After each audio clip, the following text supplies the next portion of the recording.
AJ Leidig is a rising star in comedy right here in Chicago. You can see him at Zany's, Lincoln Lodge, The Den, just to name a few. You're the best. Thank you for joining me today. Great to see you. Thanks for having me, man. Appreciate it. Good to be here. Oftentimes you think about like comedy legends, and Chicago means so much in the comedy scene. But let's give a shout out to like the work that you're doing and just the comedy scene that is like taking place like right now. Appreciate it. Yeah, I mean it's a weird. Me and my friends have been having this weird analogy for a couple months now of like, we had guys like Jeff Asmus and that whole crew that were like the starters, and then they graduated and moved to New York, and it felt like all the guys that were getting playtime graduated, and now all the sophomores and juniors are like starting to step up. So it's been a cool last couple of years. Tell people where they can see, because obviously you're playing like all these Mm. different clubs. Like, where are you at the most? I mean, tell us a little bit about what your weekly schedule looks like. Yeah, so Zanies is my home club. I mean, they started booking me when I was 19 and bad at comedy, if I'm being honest, and we'll always love them for that. But I have a weekly show every Wednesday at the Lincoln Lodge called Hush Hush that I'm honestly really excited about. We've been weekly now for like 2 months, and we've sold out, knock on wood, every show. So I mean, it's been pretty incredible that they've been able to work with us and kind of let us do our thing. Not to pitch that show, but if you're looking for like just kind of like a intimate black box, a lot of like up and coming comics kind of working on things and getting through stuff. That's kind of what we designed the show around. Yeah, and there's a lot of talent that goes through that venue. I mean, whether it's up and Mm. coming, whether it's big names that are coming through, they're like definitely pay attention to that venue. It's an important one in Chicago. Yeah, I think people forget it's like, Sarah Sherman came out of here and got SNL like right away. And it wasn't like she was, headlining Laugh Factory every night. She was just doing regular old Lincoln Lodge spots. I mean, you could have seen her at open mics for a while, and then all of a sudden, she's on Saturday Night Live. Yeah. So you never know what's going to happen. Who are you going to see in a small venue? It's You almost like never you're with know. like a musician. Like, oh, I saw them when they played at this small venue. Now they're at this gigantic place. Yeah, I think it's the coolest part about comedy is that like huge acts still need to work on stuff. So they'll just drop into shows every once in a while. Like, if you ever stop by Laugh Factory, like there's a chance that you end up getting like a Catherine Blanford or somebody that's around touring that they'll just, Ralph Barbosa popped in for a little bit of just like, hey, I just need to do 10 minutes and work on some stuff. And then you get to see someone that, usually sells out theaters. Yeah, no, that also happens at Zany's a lot too. Sometimes there's a Mm. big name playing the Chicago Theater, the United Center, and then that Monday or Tuesday, come on midnight, Yeah. They're so and like, all so's right, there. we're going to add a show. Yeah. That's a fun thing to do. So I follow Zanies. I love the comedians that are there, and I think that's probably where I first like got connected to your material is because Yeah. I saw that you were playing there. But let's talk a little bit about Nate Bargatze because when I saw that you and him had collaborated on a post and you had done this show, I was like, I got to reach out to AJ. Like, we got to make this Yeah. happen. Like, how did that all kind of come together? Yeah. So, I mean, Nashville has very much become like a second home to an extent because I mean, it's a 6 hour drive. So I'll just head out there all the time to do spots. And for a while there, I was opening for John Christ, who is like, just one of my favorite people, truly. And like, just saw me randomly on a Nashville showcase and was like, come open for me in theaters and we'll set you up with that and everything. And then I started working with Dusty Slay a little bit on kind of the same front. And then all of a sudden, Zanies hits me up and they're like, hey, Nate Bargatze's doing like another round of Nateland tapings for like mini specials. Would you be interested? And then went out and did that. And I honestly, this sounds like I'm making this up. I really did not know that Nate was reposting the clip until that morning. Like, I think he just kind of liked it and made the decision to screw it. We're going to post it as well. And just woke up to like a notification of like, oh, Nate Bargatze tagged you in an Instagram reel. I was like, oh my God. All right. That's awesome.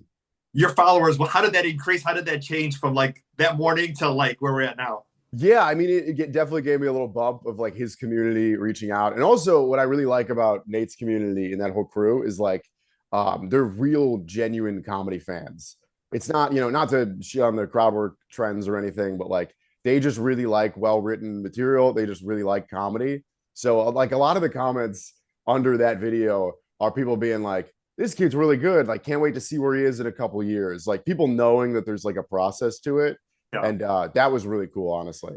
Yeah, and especially now too. I think obviously since like pandemic time and comedy has become so big, it's one of my favorite things to Mm. see on social media and sharing the jokes and sharing, people that are either coming to Chicago or perform in Chicago. And I think a good solid joke was the Planet Fitness, like that. I think that was the Mm. one that I was like, yeah, I think with so many people, like, all right, this is a great joke.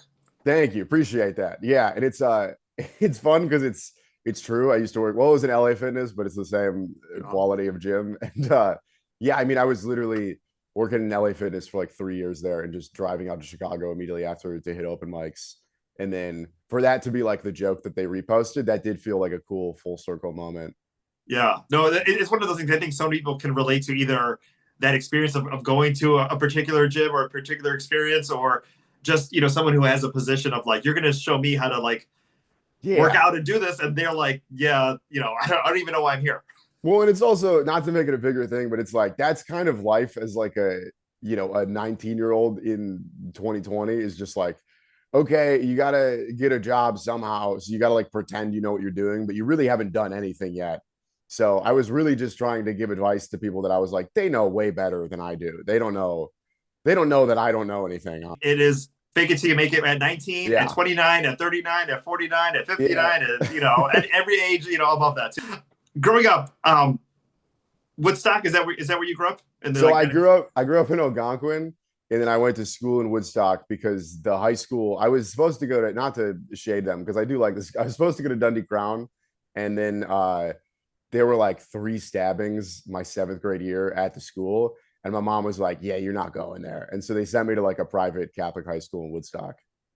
where they filmed Groundhog Day, which is I was just in Woodstock a couple of weeks ago, so that's it's cool to go ahead and see that. Oh, I mean, they bring it up every restaurant has some Groundhog Day themed burger, and yeah, it's all they talk about. I've jokingly made the saying on stage of like, yeah, like Woodstock has Bill Murray and me, kind of, where it's like that's how small the town is that I might be celebrity 2A out there. They But have a yeah, big like mural of Bill Murray out there, so I think they need to have one of you, or at least maybe you put one up there. give me like a, I don't know about a mural. I'll take like a picture or something. If Bill Murray gets the burger named after him, just give me like an appetizer or something. I'll take that. That's The fine. cheese fries, some Yeah, pickles or something. Yeah, yeah.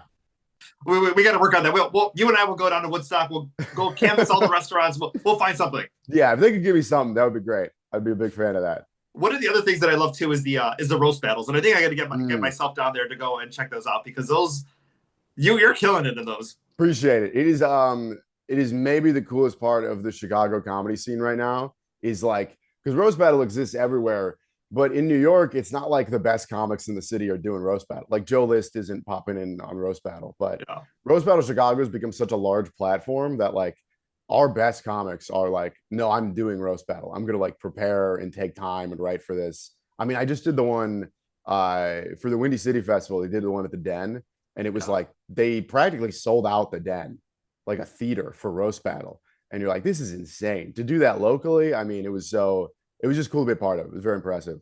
Yeah, and one thing I want to ask you another question, but Mm, I just want to take this moment now too. Is that I think oftentimes we see so many of these clips online, and we say like, "Oh, this is funny. Let's share it or let's give it a like." But really, get yeah, yourself out to these comedy clubs. get to a show, man. Yeah, Yeah. go see the support. Make it a date night. Go by yourself. Go with your friends. Just go out there and support the artists that are doing this as well too. Well, and I mean, I always say it too because I think I have like a younger following online, and I don't promote it too much. But I'm like, hey, if you DM me and are like, I'm in Chicago, I'm like, I'll get you free tickets to a show. Just come out. Like, you know, it's a cliche saying, but like supporting live comedy is a thing. Like, everyone wants to do the online stuff, and that's all great. Like, you really Yeah, appreciate that. But at the end of the day, it's like live is so much better. Stand up's the only art form that it's like it's so much better live than on, like a concert is to an extent uh like a rawer form of the album where you're like, oh, I'd almost rather listen to it on Spotify. That's going to be like higher quality. I feel yeah. like stand up is the opposite, where like if you enjoy watching it on TV, you will love it live because it's already so much better. You want to laugh. You want other people, to be in the room and get Yeah, that laughter, and it does something to your it's spirit. so much more of like a community thing. And it's I think the other thing that we ran into a lot is like when we seat our show, because it's like it's like a 50 seater like black box area Yeah, where we have so many people that are like, are they going to pick on us, are they going to bother us? And as much as I think the crowd work clips have like helped boost comedy in general, I just think people are so scared of like being made fun of or being a part of that. And it's like, hey, that's actually not what stand up is. That's not what most of this is. We'd actually prefer it if you guys, don't talk at all. Honestly, we'd prefer if it's just kind of a rhetorical thing. Yeah. No, I mean, I've seen clips online where someone in the front row will get embarrassed. They're like, "You picked the very first seat. Like, what did you think was Yeah, was was going this to may be happen?" part of it. Yeah.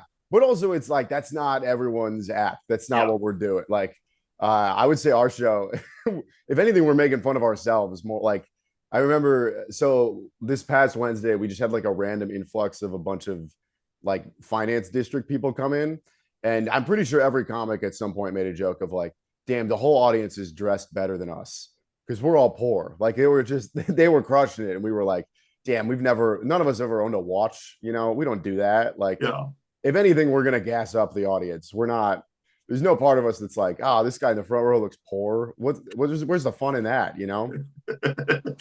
Preparing for the roast battle, because obviously, you talk about material that's close to you, whether it's, your mom's passing, losing Yeah. 100,000 in Bitcoin, your sister, other things that you talk about in your life, but knowing the other comics are watching that, and that's Yeah. going to get spun in a different way. Like, how do you prepare like your comebacks or kind I of think ingesting that? you have something ready, but also it's one of those things of just like I've written so many jokes about having a dead mom or about losing money that it's like I'm kind of used to riffing on that. I think we all are. Like Yeah. Brandon Kiefer is one of my favorites in Chicago. I think he's maybe the best roast battler. And he's a southern guy with a bunch of black friends. Like he's not like a racist guy, but just because of his appearance and being from the South, everyone on stage will be like, Kiefer's the racist guy. That's just what they point to. Yeah. And his whole thing is like, please call me racist because I've written a million jokes about how I look racist. So like I know how to get out of this better than you do. It's almost like you're like playing an away game. You're going into their territory. Yeah. I feel like sometimes the best roast and roast battle are things that like the other person was not aware of coming into this. Like they had no idea they looked like that, or they said something that way, or they had that mannerism. It's almost like a Gary Owen who kind of plays to his audience, Yeah. but maybe if you don't know everything about his life, you may judge him in a different way. Yes, exactly. Yeah, no, that's crazy. As far as growing up and your dad, like who was the funny one? Like, how did you get into like all of this? Oh, my mom was hilarious. My Okay. mom was like my mom was a very funny lady in a very like not like I say she's racist on stage. She wasn't. She was just very like off-color jokes. Like she was just willing to make uncomfortable jokes at all times. And I think I have a little bit of that where it's like I'm willing to go far enough for a bit to make people like uncomfortable. I did a thing. I'm thinking of a specific thing recently where I had a bunch of friends over that are comics, and we were hanging out till like 2 in the morning. And then I randomly threw on, the A24 movie Hereditary. Yeah. I threw that on just like in the background as like this will be funny to freak everybody out. And then it was like 3:30 and everybody had to like walk home and everyone got really mad at me. It's like this is pretty funny, honestly. I'm willing to do that. And that was very much like my mom's influence of like, oh, just willing to go far enough for a bit and do something that might be weird, but it's pretty funny. Yeah. No, you definitely picked up on that, and I think your mom's influence, because there's a certain type of like humor that you are expecting something and then you kind of flip it and then it's like, Yeah. oh, I wasn't expecting that, and I think Yes. yeah. Yeah. And I hate the term dark humor because nowadays I feel like people just say dark humor as an excuse to be racist and homophobic. And it's like, well, dark humor can be throwing on Hereditary at 2 in the morning. At 2 in the morning. That's Yeah. also pretty dark and pretty funny. Like it doesn't need to just be hating on trans people or whatever. Yeah. No, I mean, but even like, some of the gay material that you do, I think it Mm. rides that line of like, it's you're almost like part of it, like when you talk about like wanting a boyfriend, but you're not Yeah. gay. Like, Yeah. I think Yeah. so many people can relate, like, I don't know how to change a tire, or the oil in my Yeah. car, or fix this Yes. door, or what happens, like that need of like, oh, and I think some people can look at themselves and say like, oh, I need one too. Yeah, yeah, that would help. Well, and then like a lot of like the edgier stuff I'll do is kind of making fun of my sister because she's Yeah. like a very incredibly liberal, just like kind of woker woman, but like I make fun of her from the perspective of like this is my best friend. Like not even just saying that. Like my sister lives 5 minutes away. We see each other every day. Like Yeah. and it's I think it's better that way. Like I kind of don't I hate the term punching down, but I really don't like when people are just like making fun of a family member that you can tell they don't even like. Yeah. Like Does she I come to the don't shows a lot? yeah, yeah. I only make fun of family members that I actually enjoy, where I'm like, oh, they're good people, so I can make fun of them. Yeah. What is her reaction to being brought up in your sets? Dude, she thinks it's hilarious. I mean, The joke about like making fun of her for being bisexual is like my most viewed clip on Instagram by far. And the night before I posted that, I sent it to her being like, "Hey, is this okay if I post this?" And she was like, "Yeah, I think it's hilarious. Like, go for it." And I do like credit her for a lot of that. If she was like, "You should post that," and then it's like 15 million views or something by now. And Yeah. it was very much a thing that I was like, I don't even know if I want to put this out there. Well, I think it's funny because I think what you do is you capture two different audiences. You capture some of the older audience who is like, yes, she's mad about it. Yeah. And then you go to your grandfather, and then it's like, oh, I wasn't expecting Yeah. that part, that part Right. of the joke. It's like at the end of the day, I just want to do jokes. I don't take a side. I'm just Yeah. happy that I think that joke is kind of my North Star in terms of that, where it's like you can't look at that joke and be mad because it's Yeah. like I am truly making fun of both sides of people, where it's like Yeah. bisexuals and Catholics, two incredibly different groups of people. I'm making fun of them equally. Yeah. That's the whole premise of the joke. And like to me, that's a very like good litmus test of a crowd. Is I'm like, if they laugh at both parts of that joke, I'm like, oh, this will be a fun show because they're Yeah. just willing to laugh at anyone. And even speaking like a little bit off topic, because I was in New York Mm, recently and I went yeah. to a showcase and Mark Norman showed up Mm, halfway through and he was testing out some material and he's like, sometimes I'll toss something out like at the beginning. If no one laughs, I'll go in another direction. If everyone yep. laughs, I'm like, Yeah, let's you're keep trying them going. out. You're seeing if they're Yeah. fun. You're seeing where we can go. And I feel like everyone hears that and they're like, oh, they're seeing if they can push boundaries. And it's like, no, I'm just seeing like how you guys feel because Yeah. everyone's so, I don't, it's on both sides, but everybody's so like tight now about their issues that you're like, well, I mean, I'm going to have to make fun of everybody at some point. Like, Yeah. everything has become personal to somebody. So it's like, we got to talk about something. Yeah. Take a step back, enjoy the comedy, enjoy, for Yeah. what it's worth. And yeah. Yeah.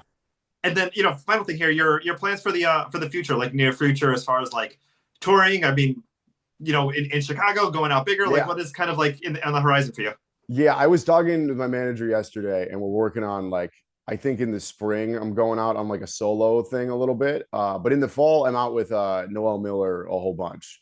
He's like he's one of those guys, and there's very few of them that like was on YouTube and then went into stand up, and everybody was like, "Oh, he's actually really good at stand up," and it's because he's been doing it for 10 years. Like Yeah. behind the scenes, he was doing stand up for 10 years.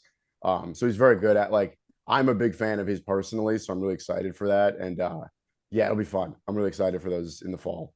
Awesome. Well, AJ, thank you so much for your time today. Dude, AJ thank you for Leidig having me. on Instagram. Go ahead and give him a follow. You can see where he's playing. And then you said Lincoln Lodge every Wednesday is Lincoln Lodge every Wednesday, Hush Hush Comedy Show. If you listen to this interview and you DM me or our page, we will try our best to get you free tickets. It's getting harder nowadays, but yeah. I promise you we will try our best. Well, I think that's also a testament to you and to everybody else on the scene right now of, keeping it alive and, spreading the word and, obviously share those clips online, get the awareness out, but also, get yourself into those comedy clubs. You won't regret it.